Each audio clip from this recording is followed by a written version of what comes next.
Hello and welcome to Podtoid. We are your host. I'm CJ. I'm Chris. I'm Dan. I'm Malcolms. And this is episode 409. Before we get into things, guys,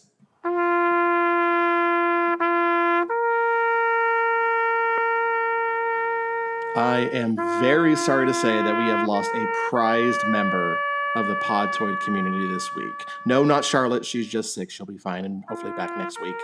I'm talking about someone who we all love and care about, who has made us laugh and always found a way to brighten our days. Of course, I'm referring to Chris's PlayStation 4, which unfortunately succumbed to a heat stroke this week.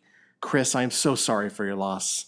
I appreciate that. To be fair, it was getting on a bit. It was a day one model, like launch model, so it did pretty well to last this long, to be honest. That you never want that to happen, especially when you write for a video game website, because it kind of takes away your ability to review games until you can get a new one.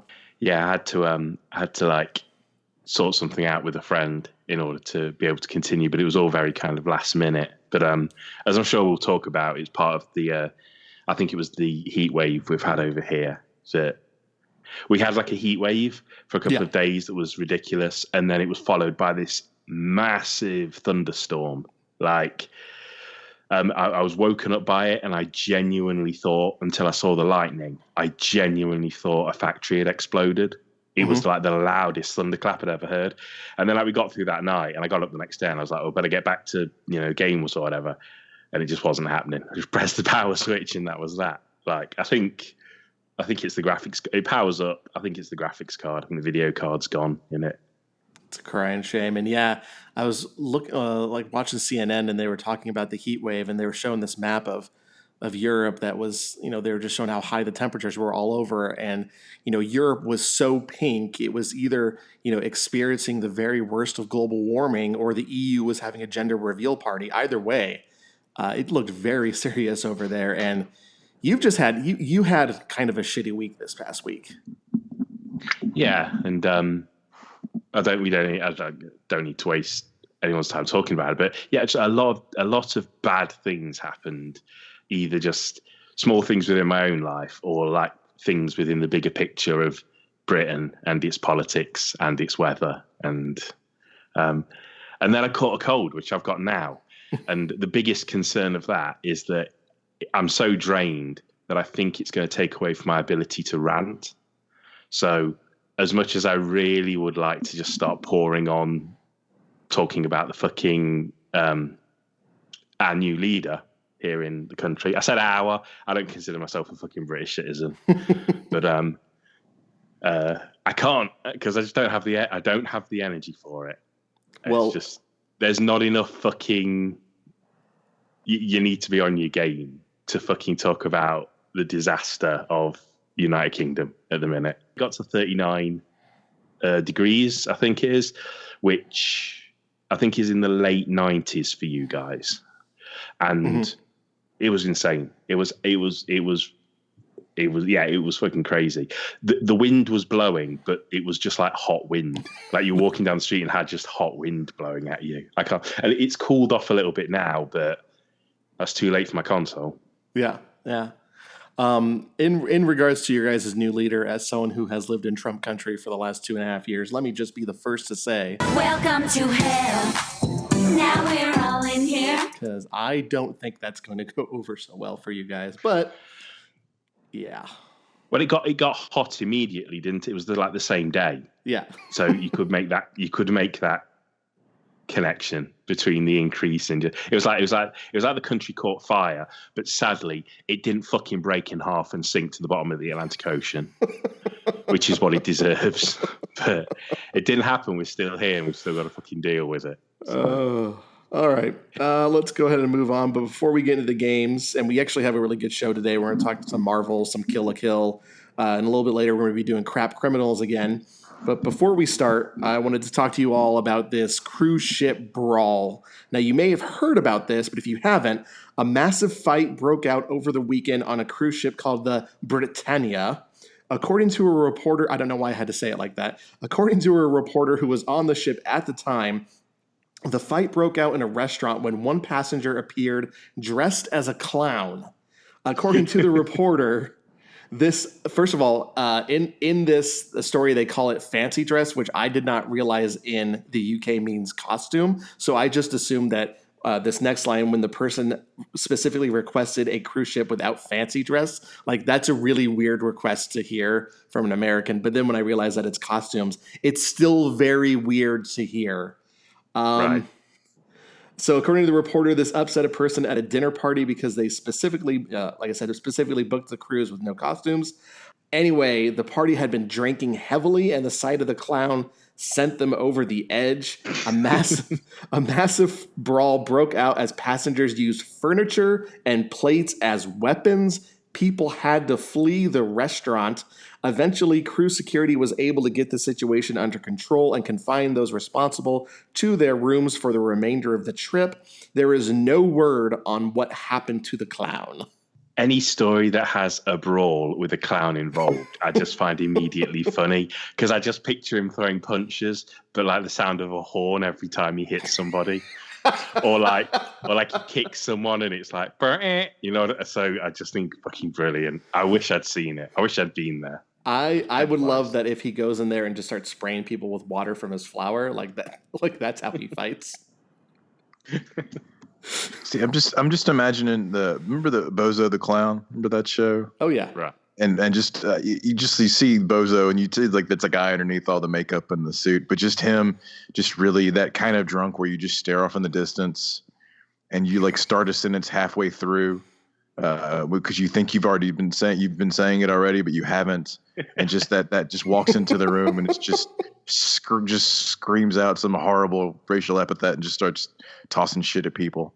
Do you think it was like the clown from Uncle Buck? Yeah, The one that turns up to the party drunk. that was so great. Get in your mouse and get out of town.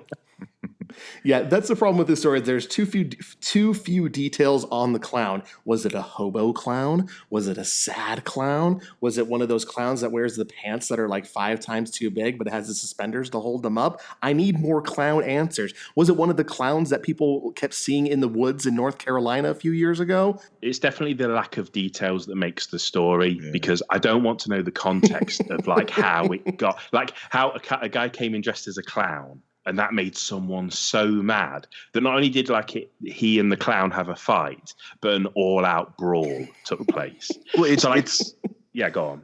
No, it's like if it's a creepypasta story essentially that takes a turn into Florida Man. I just wonder, like, who's bringing a clown costume onto a cruise ship? Professional clown. I guess you're right. There might have been a professional clown. I would say a person with vision and a person with a plan. And having seen the Real Sex episode about clowns fucking, probably a lot of people are bringing clown suits on the cruise ships. I do wonder about the gentleman who specifically requested that their cruise ship not have costumes. Like, were you afraid of ending up on a furry cruise or like an Eyes Wide Shut cruise? Is that why you specifically made that request? God, I would go on a furry cruise in a heartbeat. Like I don't even do that kind of stuff, but god damn, just sit back and just watch, you know, just great. Just all that. Try to have conversations with people who can only pantomime answers. I'll tell you what, I'd go on a furry cruise, but I'd not wear a costume, and that'd get someone really mad, and then there'd be an all-out brawl. They'd be like, I specifically requested a cruise where everyone was in costume. It would be like a guy in cargo shorts and a Jimmy Buffett Margaritaville T-shirt walked into a furry convention and started fighting people. That sounds like me, to be honest. So fair enough. All right, let's go ahead and get on to talking about some games. And I'll just go ahead and go first. This past week, I have been playing Sky Children of the Light. I wanted to talk about Fire Emblem Three Houses, but unfortunately my copy has been delayed in the mail, so we're talking about this instead. This is the new, as of right now, mobile-only free-to-play game from That Game Company, the developers of Flower and Journey.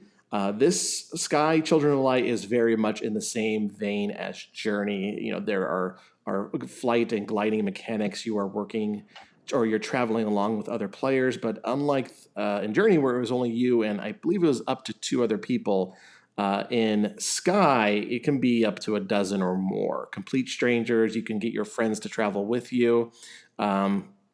It's an incredibly beautiful game, which is something you come to expect from that game company. But I'm not sure that the end result is exactly what they had envisioned.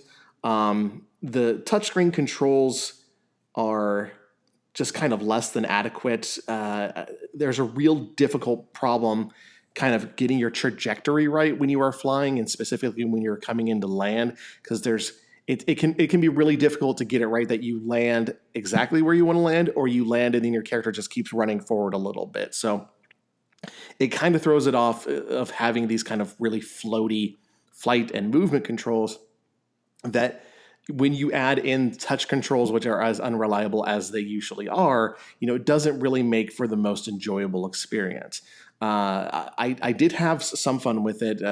It can be really cute, just kind of skipping along the ground as you're running, looking for some shards, which are kind of remnants of the past as you're trying to rebuild these constellations. But with the controls, it's not that. I'm waiting. I'll play this more when it comes to like Switch or PlayStation 4 or Mac. But it is a free to play game, and one of the interesting aspects of it is they decided to institute a season pass in the same way that Fortnite or I almost said Ajax Legends, but that's not the name of the game. I can't even remember it, so fuck it. The same way something like Fortnite institutes a season pass, where you have a season of a game, it institutes a bunch of challenges, and if you buy the season pass, you can earn more. You have more challenges to complete. And I'm not sure that is a perfect fit for a game like Sky, because it's not like there's combat or scores or anything that you kind of get out of doing all of these little tasks that they have you do every day during a season, other than you unlock new costumes. I think games like that more feel like these enclosed experiences, don't they? They don't really feel like games that you go, and now for the add-on, and now for the side stuff. They almost feel, a lot of those games are kind of well known for almost being there. You kind of sit with them for 2 sessions and then they're done, and that's the experience complete. And that's what that game company is trying not to do with this one. They want it to be one of those games that you continuously come back to. Oh, okay. And they said they're going to add new areas down the line, and they're going to expand on the areas that are in there. But it's weird because most of the games that employ this type of season pass that employ this type of returning nature to the game are games that are competitive in some way, and so this is completely cooperative. And I mean, you can go through and beat and unlock all of the constellations in the main realms, and then you just kind of return and just explore. I guess I don't know if when it comes to console and getting around the area is a lot more enjoyable to do, I may see the long-term appeal in it. But as of right now, it's not a game that I'm looking at that, I'm going to buy a season pass and continuously return to. It's kind of like Flower or Journey in that I play it for 2 sessions and I'm done. I mean, I loved Journey, but I have no need to continuously go back to it. Like Gris, which obviously I love, that came out last year. Yeah, I played that in one setting. I played that in one sitting. Finished it, absolutely loved it. Gave it 10 out of 10. We'll probably play it again at some point.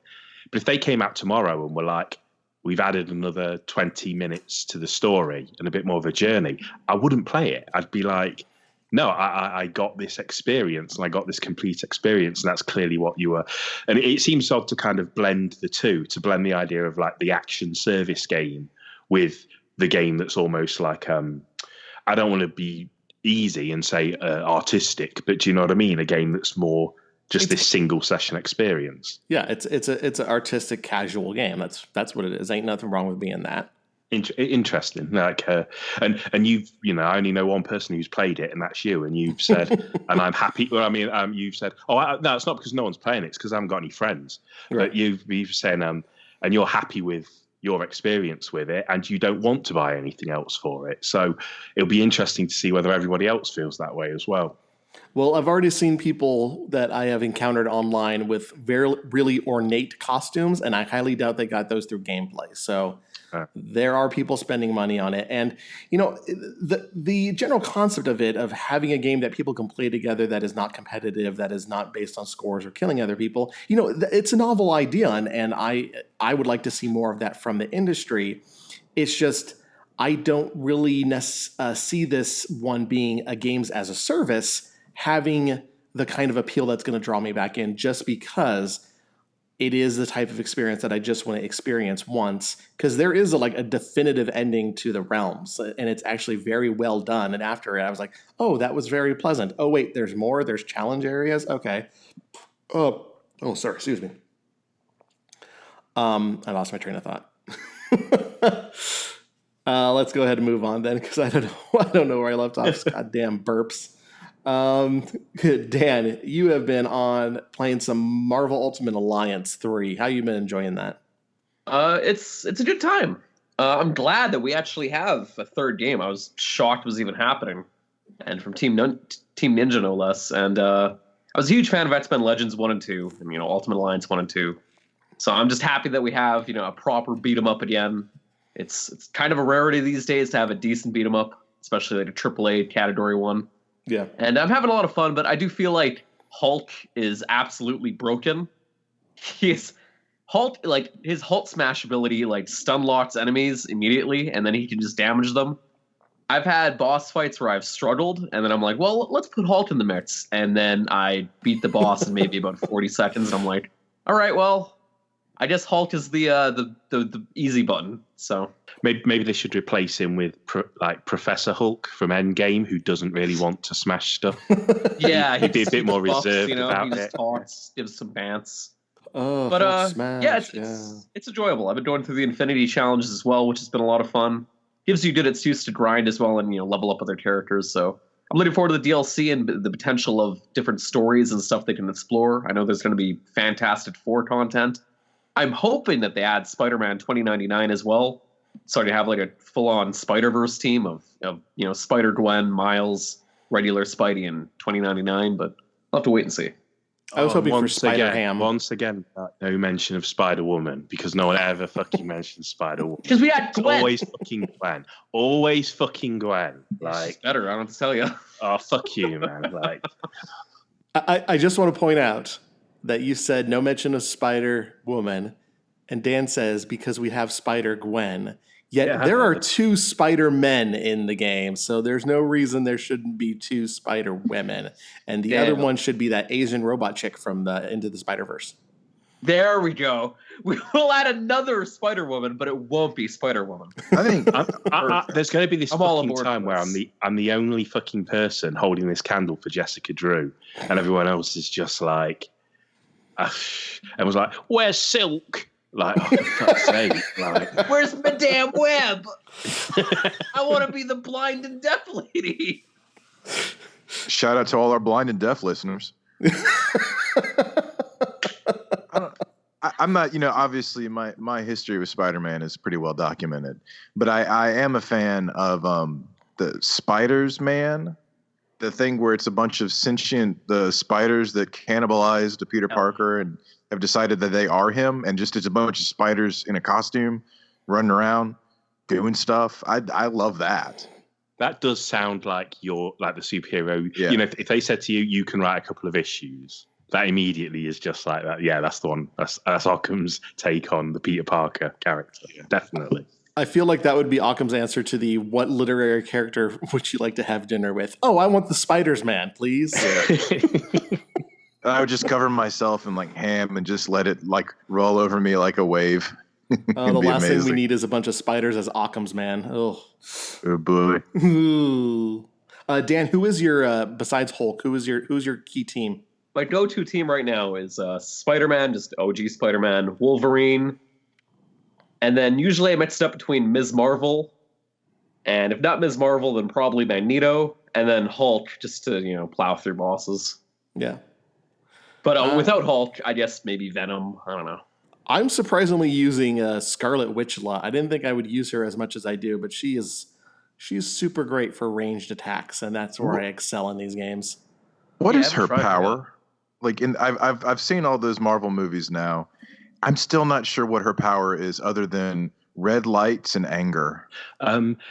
Originally, it was she essentially had the power to turn probability into the fate of it. But now it's more just kind of like, what's the term I'm looking for? Telekinesis? Yeah, telekinesis. That's it. Now it's more just kind of like the films. Like, I love Witch and I love Wonder in those movies, but the films are like, if you just go through each of the movies, the powers are different in every film. Yeah, I'm not sure what she is in the comics now, but I know it was very much like she had that. She had her own comic a couple of years ago, and I was looking forward to it, and I didn't really like it. And that just appeared to be that she just had almost like Doctor Strange kind of dimensional powers. There's a reason for that. Are you talking about House of M? No, it was literally a Scarlet Witch comic. That was the okay. name. It was her own run that she had. It was so poorly drawn, but and in that she was more just like Doctor Strange, more into. But yeah, they do seem to kind of keep switching her up, don't they? Of like what she can actually do. I'm sure she'll maybe they'll clarify better on her powers in the future, because a lot of that boiled down to rights. They weren't allowed to talk about X-Men. They weren't allowed to talk about like anything X-Men related, as well as her own powers within the X-Men universe. So like they just had like the rights to use her, but they had to be pretty vague, from my understanding. Same with Quicksilver. It's like, I don't know, he's fast. That's all we'll go into. He's not an X-Men. Shut up. Oh, is that the one-off boy who died in the movie? Yeah. God, I love that. That's the same Quicksilver from the X-Men movies. I feel so bad for that kid. They had like the actual actor, because he had the American Horror Story dude who did it so much better. I don't feel bad for him one bit, because I don't like Aaron Taylor Johnson. Didn't like him in Kick-Ass. Didn't like him in Kick-Ass 2. Didn't like him in Avengers: Age of Ultron. Didn't like him in Godzilla. I do not like him. I couldn't. Is he the titular character in Kick-Ass? Yes. Oh, okay. He just looked like another pretty white kid to me. I don't, I got shot. R.I.P. While we're on the subject, like, do you guys know how to beat Magneto? Do you guys know how you beat him in real life? You just you use a wooden gun, or you tell him that you've got a wooden gun. Because I saw a great episode of the Fantastic Four cartoon, from the old cartoon from the 70s. And basically Magneto's destroying everybody. And then Mr. Fantastic pulls a gun on him. And Magneto's like, I'll make that gun bend. And then he can't make it bend.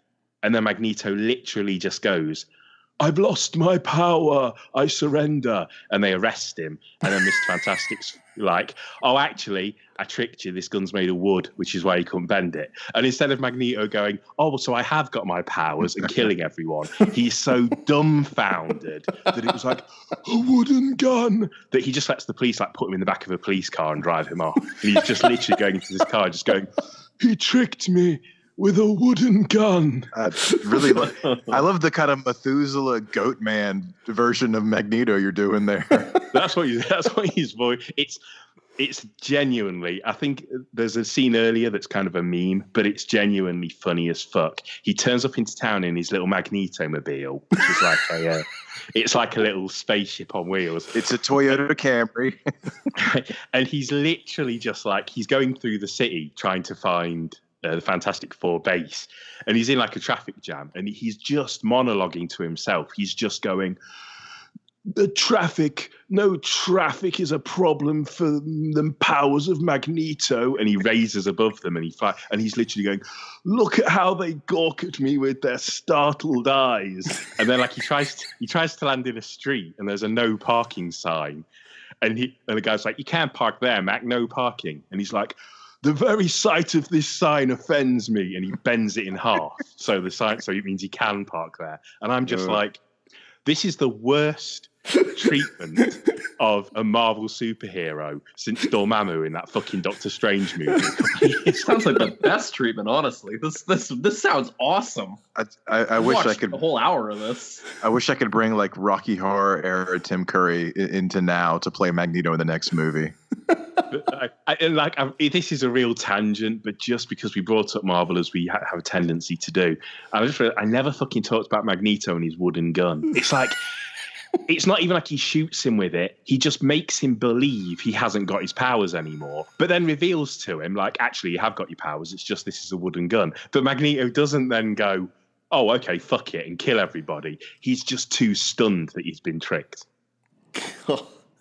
I now have to seek that out and find that, because that sounds like a wonderful thing to finish off the beers I have in my fridge to be watching with. So that came out of my mouth wrong, and that also did. So let's go ahead and move on. We're actually right back to you, Chris. You reviewed Kill la Kill this week. Yeah, and I don't have too much to say about it that I didn't say in my review, which went up last week and has been bumped this weekend. But it's an arena fighter based on Studio Trigger's super famous anime from 2013, I think it was, and it's a pretty good game. Like, it's all right. Like, it has some pretty solid mechanics. It has like a simplified control system, like a lot of new fighters do these days, with auto combos and stuff like that, which, as I've said in my reviews for games like Blade Strangers and SNK Heroines, I don't have a problem with there being simplified fighting games.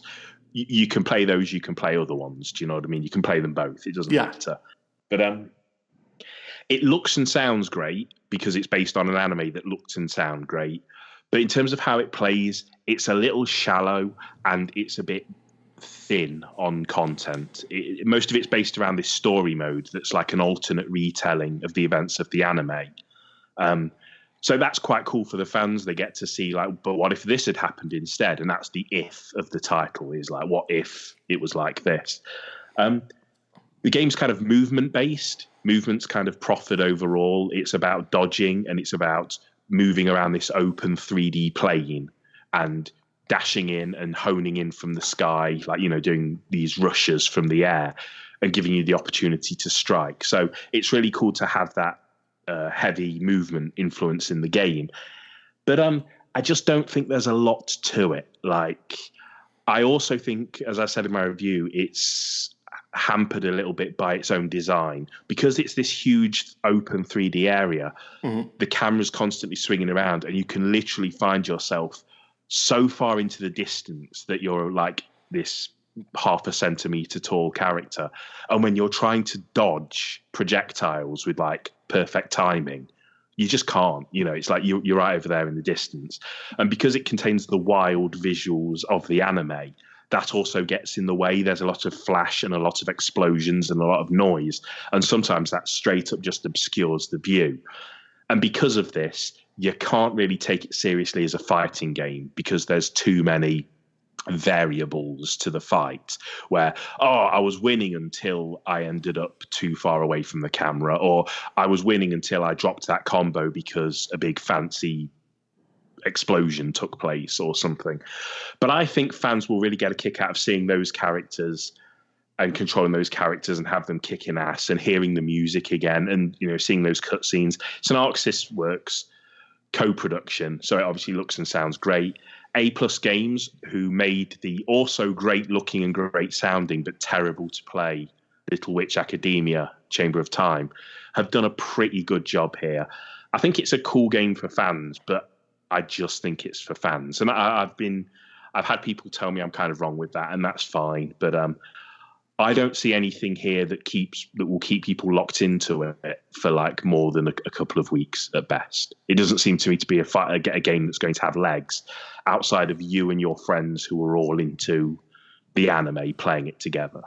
Yeah, I mean, and when I look at the the footage of this, it looks like so many other kind of anime brawler fighters that have come out over the past few years that all feature the same type of gameplay, that all suffer the same type of fate that gameplay holds, and in that it's not deep enough. They are incredibly flashy, so you do have a lot of the explosions and whatever from the anime that translate over that looks spectacular, but then kind of ruins or could ruin how it is that you are playing the game, like you said, trying to go for a combo. And it's just, I really hate this idea that, and I know I probably do this for other games, so I'm guilty of it, that we excuse bad game design because, quote, it's for fans. Like, oh yeah. Shouldn't fans be the one who are demanding more? Like, what am I a fan of? If there was a Frasier video game and it was a garbage video game, I don't think I would be there like, well, it still has Frasier and Niles and that's all I cared about. So I'm happy. Like, I'd still want it to be a good game.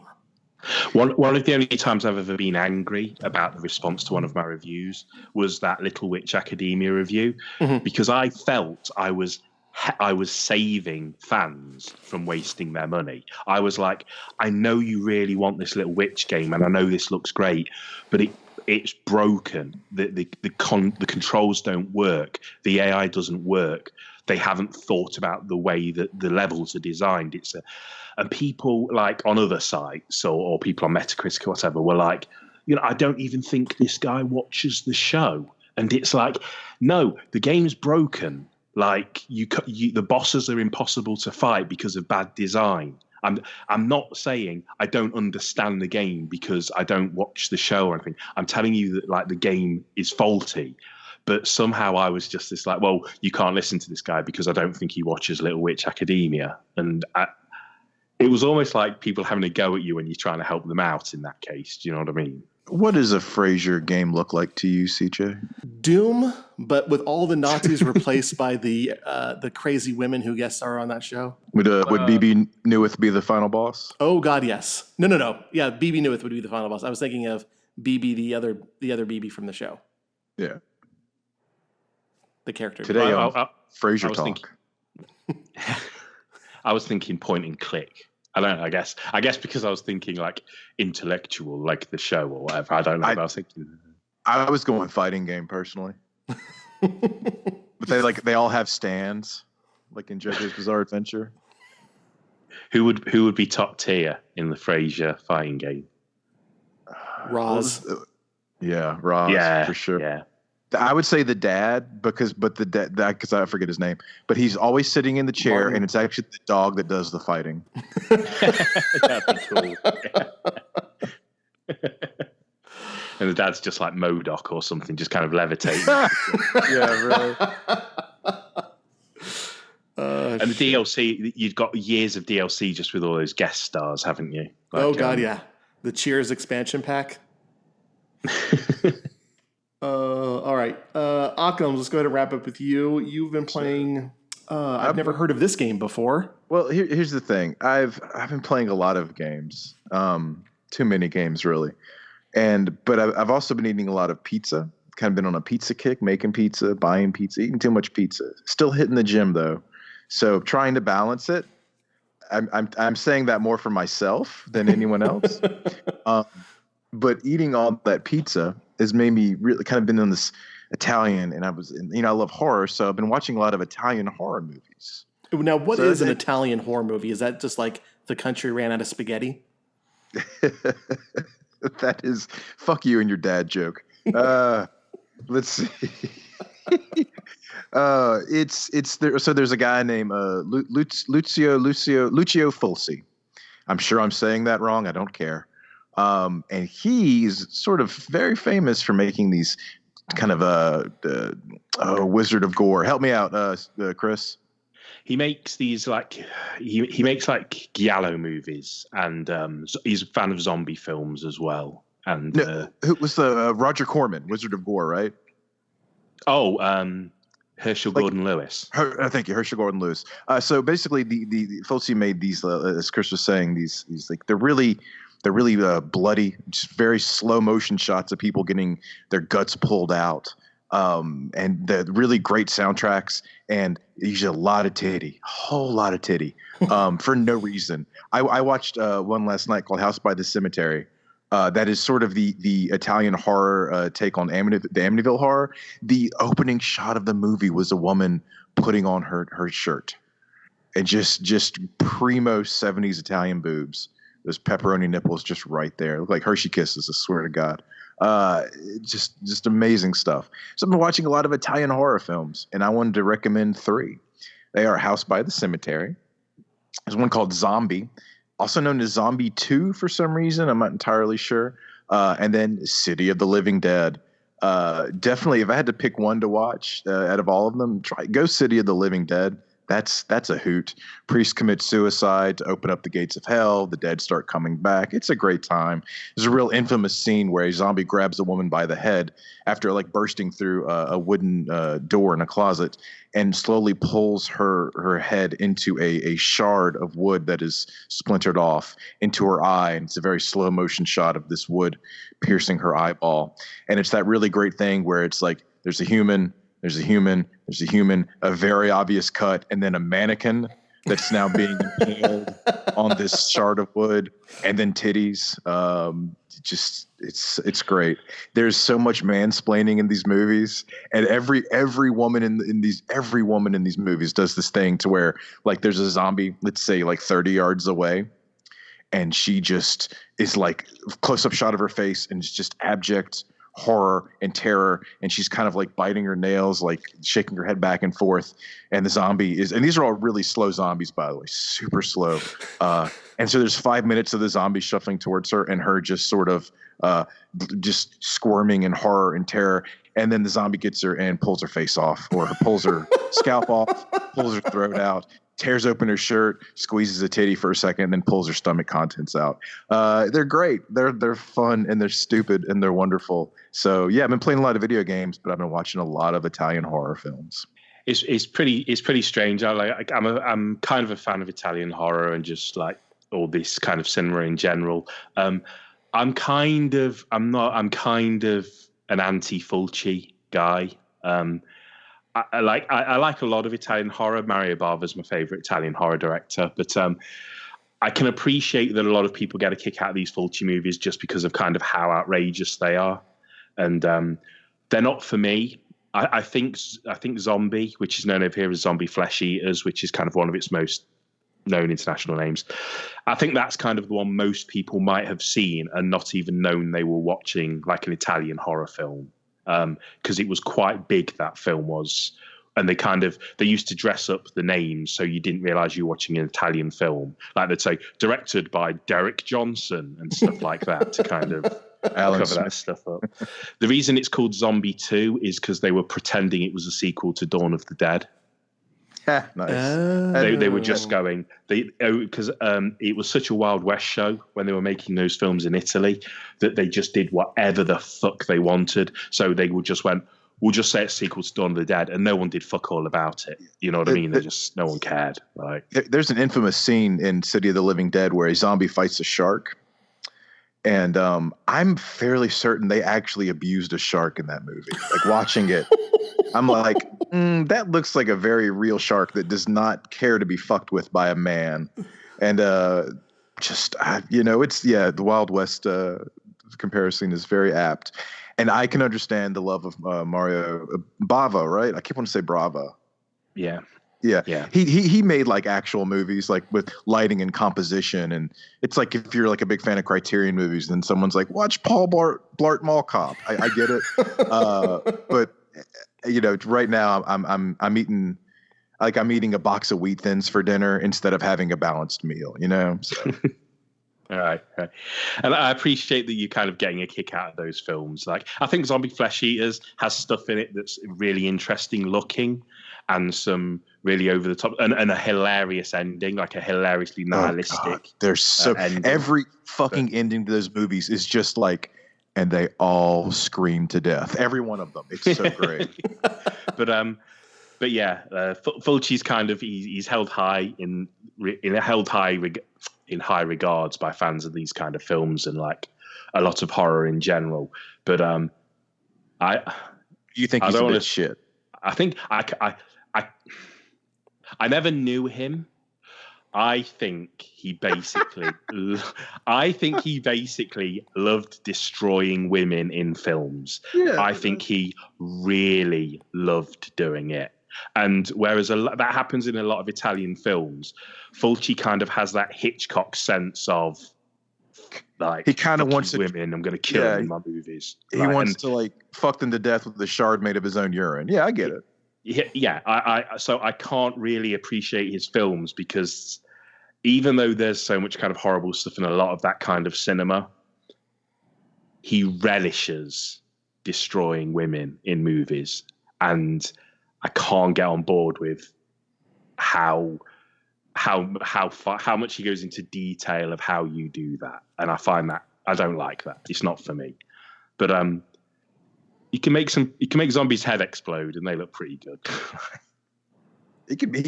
There was a lot of like scenes of scalps being ripped off, which was it's a real toe curler for me there. I feel like we've just turned the podcast into a different podcast. For ages, I've been like, I need to start a podcast about 70s giallo cinema and exploitation films, and I feel like I've forgotten that I'm not just doing that podcast now, and we better get back to talking about video games. It's all right. It's all right. But thank you for pointing out that I like misogynist films. I do appreciate that. That's Chris. not what I'm saying. No, it's cool. Hey, message heard loud and clear, Christopher. It's cool. It's cool. Occam's hates women. Hashtag stay woke. Go broke. Is that what it is? I forget. You are listening to Podtoid. That is it for games, but we do have some headlines to cover. It is time for the news. And again, there's not really much news this week as the posty 3 parts of summer remain quiet in the build-up to fall. This week we did get a look at the combat in the upcoming Sakura Wars games. We got a glimpse at some of the enemies that will be in Rune Factory 5, and Epic Games Store is finally starting to add cloud game saves, but only to a few choice titles right now that they're supposed to be expanding on going forward. Obviously the biggest story of this week was that Bethesda Net login that turned out to be a mistake and they're going to patch out. So there's really not a lot to talk about, but I did want to touch on this Diamond Casino story that has now been ruined for me thanks to Dan. Yeah. This is the new casino that is in Grand Theft Auto Online. Rockstar has been teasing it for a few years, I believe. And it finally launched on Wednesday and was immediately banned in more than 50 countries. Countries like China, South Korea, Portugal, Saudi Arabia, and more have laws restricting online gambling and gaming. So when players pull up to the Diamond Casino in those countries, they're told they cannot buy chips. Now, Dan, you have found out that you cannot actually spend real-world money to buy chips in the casino, correct? Yeah, Rockstar has been addressing some of the criticism, and I haven't tested it myself yet, but they claim that if you buy any money with their shark cards or anything like that, you can't use that money towards buying chips. So you can't technically, I guess, spend actual money towards these chips. But I'm not sure how you manage all that. Because if you already have, let's say, 3 million on you from doing missions, then you buy another 3 million. How is it gauging what money what factor of that money is being spent towards that? It's weird. It's weird to me. I imagine it's the same way. That's the claim, apparently.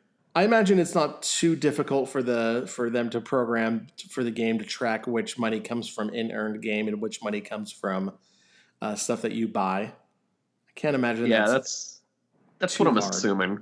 I know if this is true, and if you can't, then it does take away a lot of the criticism of it, because this was basically, becoming a parody of what the gaming industry is, of just kind of getting people trying to be addicted to different forms of gambling. Only this time they're not disguising them as loot boxes.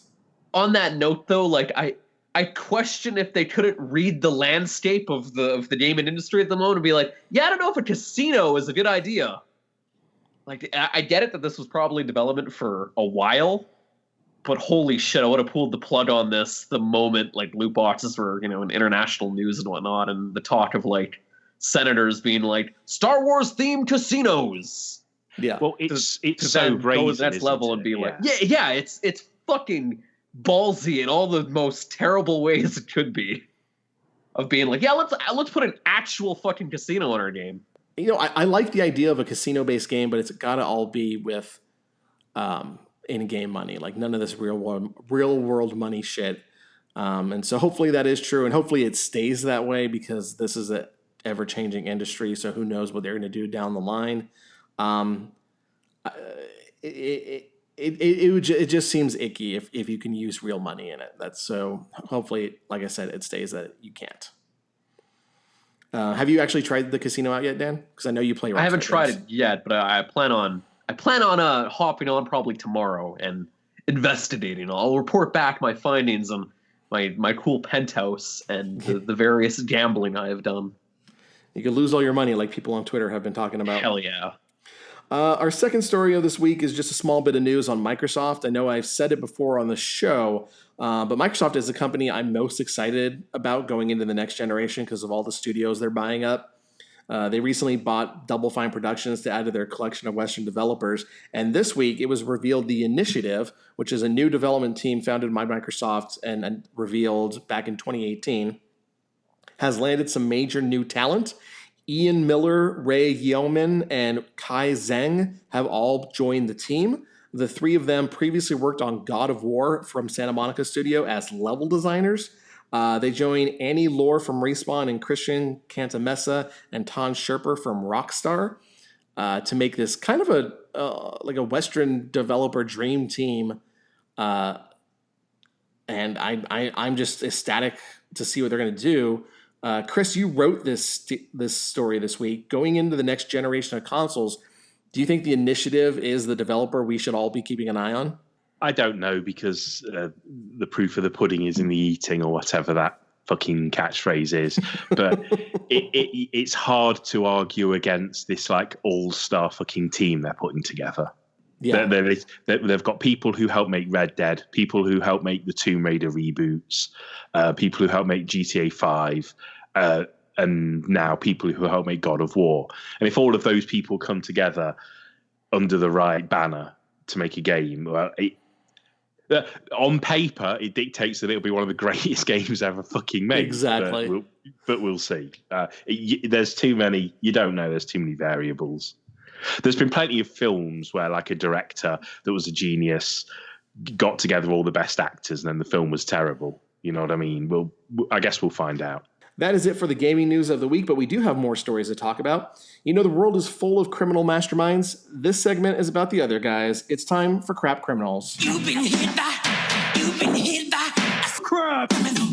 So, got a healthy selection of dummies today, people.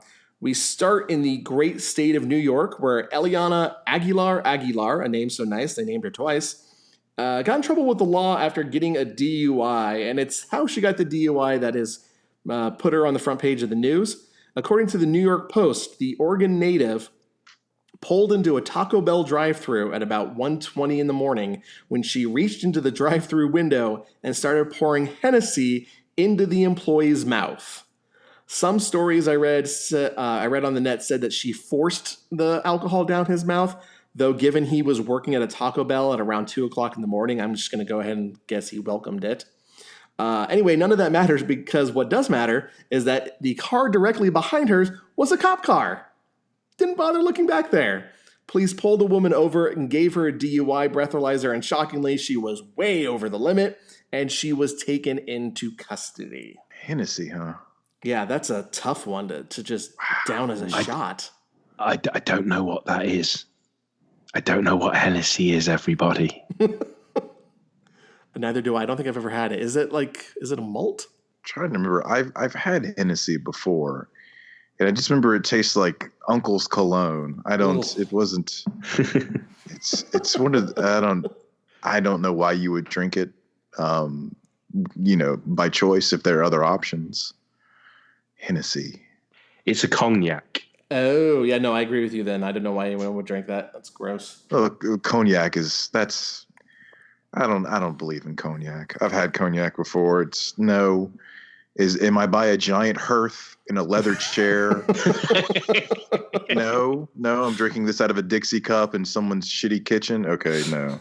All right, for our next story, we're going to head to Australia, where Simon 2 learned a hard lesson about how to drive when you're committing a crime.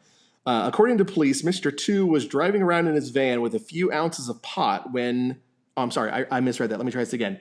He was driving around with 602 pounds of crystal meth in his van, worth more than $140 million. Anyway, he was getting around in his Toyota Hiace when he may have lost control or just failed to pay attention to where he was going, because he ran into two police cars parked outside the Sydney police station, causing significant damage to both. Nobody was injured, and police were able to arrest Mr. 2 about an hour later, seizing enough meth to satisfy Gustavo Fring. That is a lot of meth to be driving by a police station with. I don't. What kind of music do you listen to? Do you have that much meth in the car? You know, like, do you put on some fucking speed, like Iced Earth or some bullshit? You know, somebody gonna put on some metal, get into it, or is it just like, nope, we're gonna put on some Roy Orbison, act real chill, gonna fucking. I don't know. I'm gonna assume because it's Australia, he was listening to nothing but didgeridoo music. Like that's Didgeridoo all they music. listen to. Is that? Could you not go a Midnight Oil reference at least? Nope. Didgeridoo music. Didgeridoo. Just put on that classic. When you're born in Australia, they give you a CD. Here's some didgeridoo music. Joy. Oh, all right. Let's stick with the Cars theme for our third story of the week as we head to Texas, where a man was really desperate for some food. According to Newsweek, a 60-year-old man who was not named in the story had a hankering for KFC and cigarettes, as you do. So he did what any of us would do in this situation. He stole an ambulance from a hospital. According to the police, the ambulance was left idling outside the Cypress Creek Hospital when the man hopped in and took off. This happened around midnight. Police were able to catch up to him about 2.5 hours later. When they searched the vehicle, they found food from KFC and boxes of cigarettes. The guy said, "Hey, I needed a ride." He was arrested and charged with unauthorized use of a motor vehicle. Boy, that is desperation for some KFC right there. Sounds like a typical boomer. Needs his KFC and his smokes. Just take whatever I want. I'm a boomer. I pay taxes. I could use this ambulance. And he drives off. That's how that went. Finally, we're going to go to Chicago, where it's clear not everyone is cut out for the gang lifestyle. According to The Independent, 26-year-old Matthew Gibson was driving his passenger Jake Lee as the two were looking to make a drive-by hit. A white SUV pulled up beside them, and when it started to move, Jake Lee, the passenger, opened fire.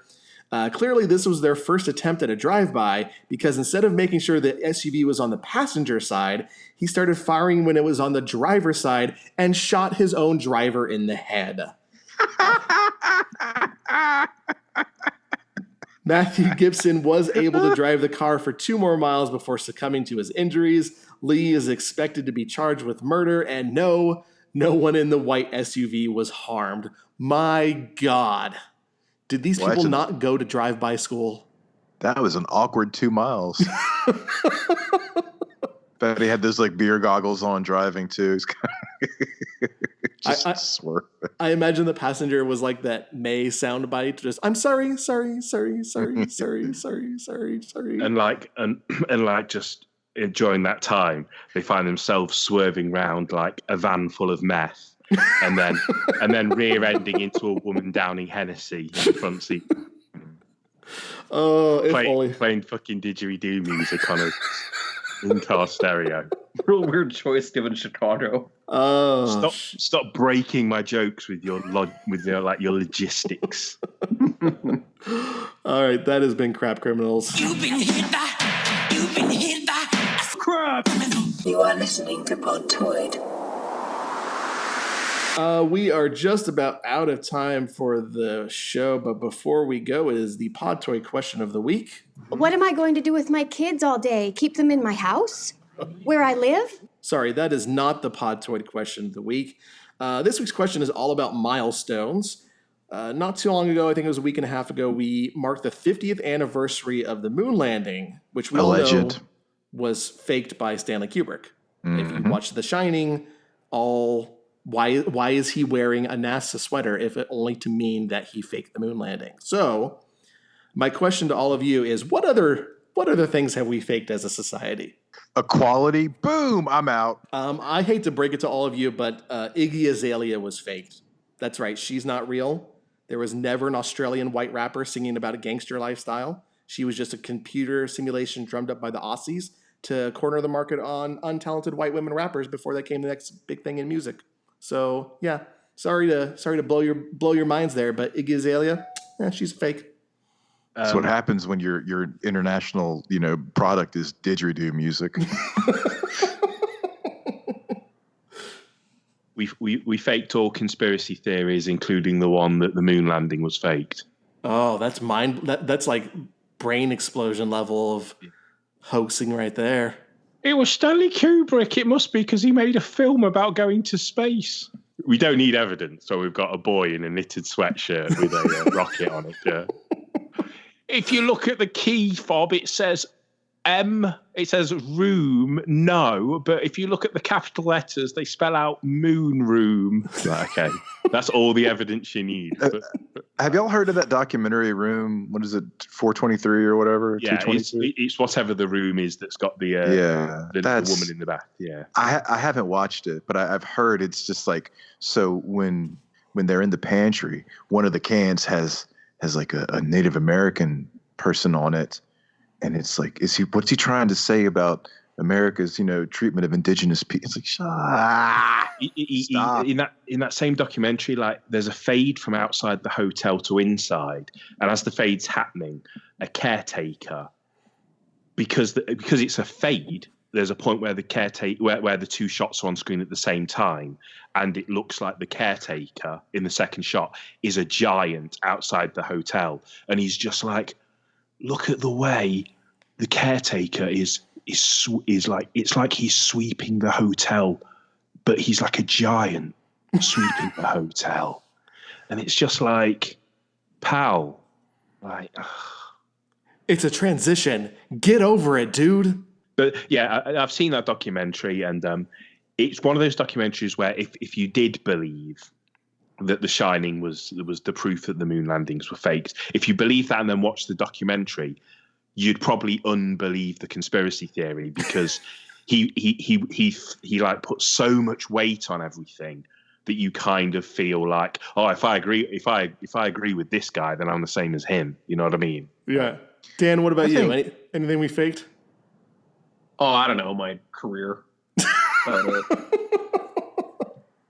High five. All right. On that note, that is it for our show. Actually, Alchemist, do we have a community shout out this week? We do. Our dear Wesley, our dear Wesley Tacos, had a really good, really cute, quick post. Said, when a Podtoid user introduces you to his sister and you fall super duper hard in love. And I hope, Wes, that whatever that means, whatever that is for you, you are happy, healthy, wealthy, and wise, my friend. Remember to trim your nails and use protection. We love you, buddy. All right. On that note, that is it for the show. On behalf of Dan, Chris, Occams, and myself, thank you for listening to Podtoid. And don't forget to subscribe on iTunes, Google Play, Spotify, Podbean, and check us out on YouTube.